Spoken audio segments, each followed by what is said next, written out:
Muy buenos días, damas y caballeros. Aquí estamos una vez más. Hablemos hoy sobre la Reforma Protestante y Lutero una mejilla. Y os advierto que este es un tema súper importante, porque con estas historias de las que hablaremos hoy hubo guerras sangrientas en Europa durante varios siglos. Y aún hoy siguen existiendo iglesias cristianas luteranas, calvinistas, anglicanas, en fin, un movidón tremendo.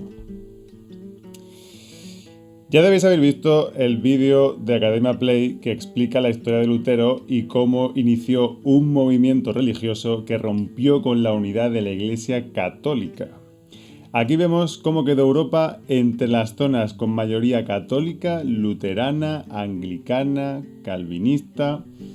Aquí tenemos las católicas, que sigue siendo la mayoría: España, Portugal, Francia, Italia, Polonia, partes de Polonia, etc. Las luteranas serían estas de aquí: Alemania Central, Dinamarca, Suecia, Noruega. Calvinista sería esta zona moradita: Escocia, los Países Bajos, Suiza, partes de Suiza. Y anglicana, esta zona de aquí de Inglaterra, Gales y lo que hoy en día se llama Irlanda del Norte. De estos hablaremos más adelante. Hoy nos vamos a centrar en los luteranos y en Lutero específicamente. Y por último, aquí tenemos este colorcito de aquí, que son nuestros queridos ortodoxos, de los cuales ya hemos hablado en el pasado. Entonces, como ya hemos hablado, el cristianismo dejó de estar unido desde que los apóstoles desaparecieron, y desde entonces nunca ha estado unido de nuevo.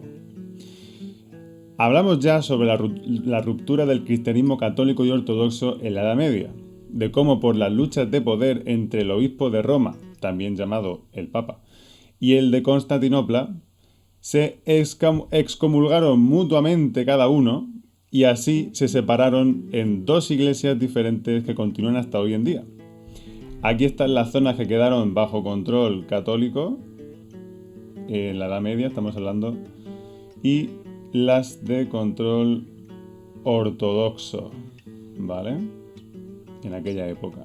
Ahora los ortodoxos han quedado con menos territorio porque los musulmanes turcos son los que son mayoritarios en toda esta zona de aquí. Pero bueno, seguimos. Pues bien, ahora estamos viendo la historia de Lutero, que, como otros muchos antes que él, denunció que las cosas que hacía la Iglesia Católica eran contrarias a las enseñanzas que encontramos en la Biblia. La gente que protestó de esta forma antes que él fue considerada hereje, y en la mayoría de los casos fueron quemados en la hoguera por la Iglesia Católica o reprimidos de alguna otra forma: cárcel, tortura, cosas variadas, como tenéis aquí en la imagen, que esta es una forma de tortura de la rueda, por la cual el preso va moviéndose por la rueda y abajo hay un fuego que según está por esta zona está quemándose y según esta zona pues no se quema. Una tortura muy pero que muy malita. Pero bueno, el caso es que Lutero es diferente. ¿Por qué? Porque es el primer hereje que consiguió triunfar. O sea, ¿a qué me refiero? Consiguió que no le mataran. E incluso pudo publicar de forma masiva sus creencias y protestas contra la Iglesia Católica. Cosa que no había ocurrido hasta entonces jamás. Y lo hizo gracias a la imprenta, de la cual ya hemos hablado, o ya habéis visto en otros vídeos. Y vosotros os preguntaréis, ¿cómo pudo triunfar este hombre? Pues porque fue apoyado y protegido por algunos de los nobles más poderosos alemanes. ¿Y por qué le protegieron? Pues primero, acordaos que estamos todavía en el feudalismo. Aquí en lo que hoy en día es Alemania, que en aquella época era el Sacro Imperio Romano Germánico, cuyo estandarte principal lo tenéis aquí y cuyo mapa lo tenéis aquí. Este Sacro Imperio Romano Germánico era mucho más grande de lo que hoy en día es Alemania. También tenía lo que hoy en día es Holanda, Bélgica, partes de Francia, norte de Italia, Austria, Suiza, República Checa. Bueno, Austria no era exactamente parte del imperio, pero casi.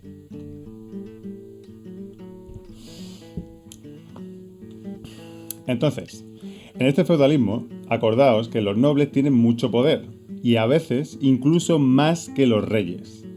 En este caso, aquí, en el imperio, los obispados y monasterios de la Iglesia Católica eran en sí mismos grandes señores feudales, que tenían muchísimo dinero y muchísimo poder. Por lo tanto, si los nobles normales, digamos seculares, le arrebataban el poder a la Iglesia y a los monasterios, los obispos y todo eso, pues ellos serían los que partían el bacalao en el imperio.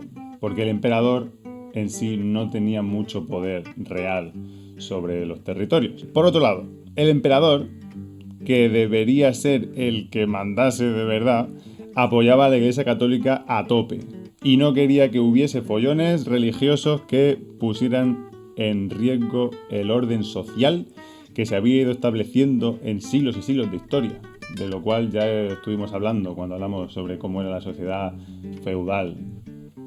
Entonces, hubo nobles que apoyaron a Lutero, lo protegieron y lo estimularon a que protestase y a que fuese un incordio para la Iglesia Católica. Y por eso él consiguió triunfar. Esos nobles eran enemigos del Papa y del emperador, que era Carlos V, el rey de España en aquel momento. Hablaremos de ello próximamente. Bueno, ¿de qué se quejaba Lutero? Vamos a hablar de eso. Pues ya lo habéis visto en el otro vídeo. En resumidas cuentas, se quejaba de que la Iglesia se hubiese convertido en un gran negocio, alejado de las enseñanzas que encontramos en la Biblia. Entonces eso a él no le gustaba nada. Aquí en esta imagen es una escena típica de venta de indulgencias, ¿vale? Eso que te acortaba el tiempo en el purgatorio y podías ir al cielo antes, que se explica en el otro vídeo que he querido que vieseis. Además, aunque él mismo era un monje, llegó a la conclusión de que no hacía falta ninguna iglesia, o sea, una organización de sacerdotes, obispos, monjas y demás, para que los cristianos pudiesen relacionarse con Dios, sino que cada uno podía hacerlo directamente. Así que la iglesia a la porra. Aquí veis que esta es una imagen de un papa, veis cómo tiene su triple corona, aunque no se le ve la tercera, pero bueno, ahí lo veis. Pues nada de iglesia. Al papa, de hecho, le acabó llamando el anticristo, o sea, lo más anticristiano que puede ser una persona en este mundo, y animaba a la gente a abandonar esa iglesia que él consideraba corrupta y podrida. Aquí lo tenéis, como esta caricatura representando al Papa. ¿Cómo sabemos que es el Papa? Pues la triple corona, pero que es un demonio, es el demonio. Esta es una de las cosas que circulaban en aquella época y que Lutero iba pues haciendo, Lutero, sus seguidores, y se convirtieron en, digamos, cadenas de WhatsApp masivas por toda aquella época y en Alemania especialmente, lo que hoy en día es Alemania, el Sacro Imperio Romano antiguamente.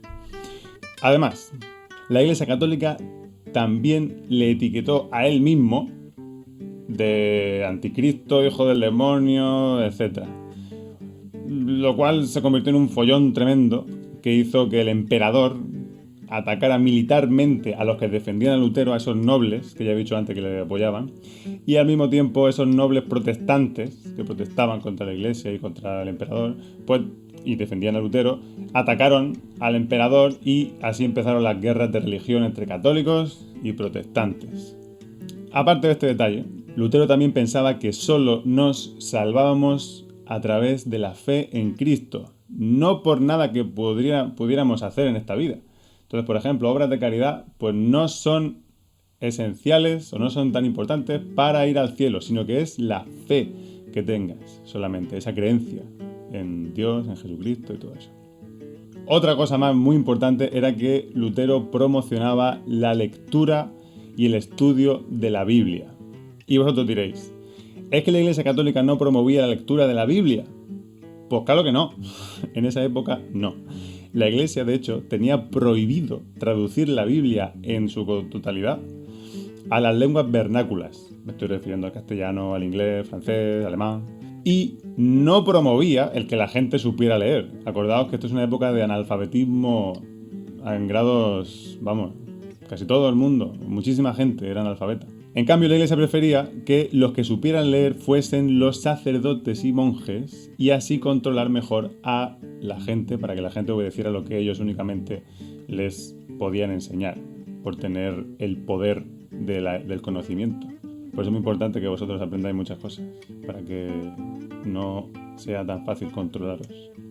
En cambio, Lutero predicaba que todos deberían leer la Biblia para ir directamente a Dios, porque los cristianos creemos que la Biblia es la palabra de Dios, igual que los musulmanes creen que el Corán es la palabra de Dios. De esa manera, Lutero rápidamente empezó la traducción de la Biblia al alemán y también empezó a distribuirla y a promoverla. Otras cosas que Lutero también predicaba era que todos los cristianos bautizados eran sacerdotes por el mero hecho de estar bautizados. Y por lo tanto, eso que en vuestro libro llaman el sacerdocio universal, ¿vale? Eso quiere decir que los pastores, o sea, los que dirigían y enseñaban a la gente y dirigían un poco las oraciones y la adoración en general, podían tener una vida familiar normal, en el sentido de casarse, tener hijos y demás. Él mismo, de hecho, se casó con una monja. Claro, cuando se casó con esta monja, ni él ni ella eran monjes, porque ya había protestado contra la Iglesia Católica y ya se había armado todo el follón. Pero bueno, para que veáis que él pues se lo tomó en serio. En fin, estos son ejemplos de diversas diferencias doctrinales que a raíz de una protesta que él tuvo sobre el tema de las indulgencias, pues se empezó a separar más y más de las doctrinas católicas de ese momento. Y esto fue solamente la mecha que prendió la llama del protestantismo. En el próximo capítulo veremos otros casos de protestantismo, de iglesias protestantes, movimientos protestantes, que tela marinera. Entonces, de cara al cuestionario que os pondré sobre este y otros temas, ¿qué os tiene que quedar bien claro de toda esta movida? Pues ir tomando nota, aquí lo tenéis. ¿De qué se quejaba Lutero de la Iglesia Católica? ¿Por qué Lutero no es otro hereje más de la historia de la Iglesia Católica? Os recuerdo que hereje es aquel que va en contra de la doctrina oficial, de las creencias, de lo que cree oficialmente, en este caso, la Iglesia Católica. ¿Cómo pudo triunfar su movimiento religioso? ¿En quién se apoyó? Y, por último, ¿qué eran las indulgencias? Que esto ya lo he dicho que se explica especialmente en el vídeo de Academia Play que ya os he remitido y en el documental sobre el Renacimiento que también os he mandado a ver. Entonces, si después de haber visto el vídeo os dais cuenta de que no sabéis responder a alguna de estas preguntas, pues vedlo otra vez y ved los otros vídeos. Y si todavía no os queda claro, me ponéis cualquier duda en los comentarios aquí mismo en YouTube o YouTube. Así que, ale, a por todas. Agur.